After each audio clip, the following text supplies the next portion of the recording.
खूप जोरात राग येईल तेव्हा कोणाला तरी मागे. अरे राग आला म्हणजे व्याकुळ झाला ना. राग आल्यानंतर कोणाला शांत वाटेल का? तुम्हाला कधी कधी राग येतो ना, तेव्हा तुम्हाला चांगलं वाटतं का?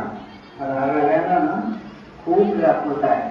राग आला व्याकुळ झाला, राग आला व्याकुळ झाला. दुसऱ्यांचं अमंगल होईल, दुसऱ्यांचं अहित होईल, असं कोणतंच काम करणार नाही.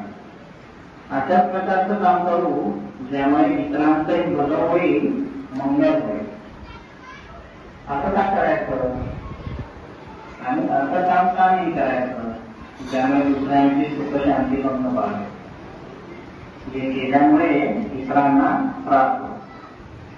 आता तुम्ही लहान राहिला नाही, मोठे होत आहात, तर विचार करा की अरे मला कोणी मारले तर मला चांगलं वाटत नाही ना. चांगलं वाटतं का? कोणी तुम्हाला मारलं तर तुम्हाला चांगलं वाटेल का? चांगलं वाटणार नाही.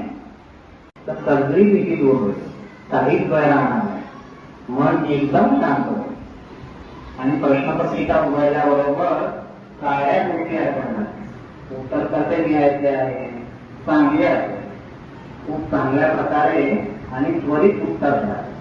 आणि पास तर आलं पण खूप चांगल्या गुणांनी पास व्हा.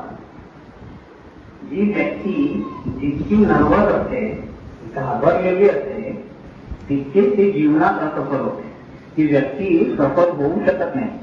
नेहमी तिला देखील वाटते की मी हे काम कसं करू, मी हे काम कसं करू शकेन, ते माझ्याकडून कसं होईल, ते माझ्याकडून कसं होईल.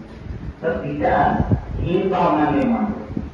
परंतु ही विद्या शिकल्यामुळे काही हीन भावना नष्ट होईल, काही निराशा राहणार नाही, काही नर्वसपणा राहणार नाही.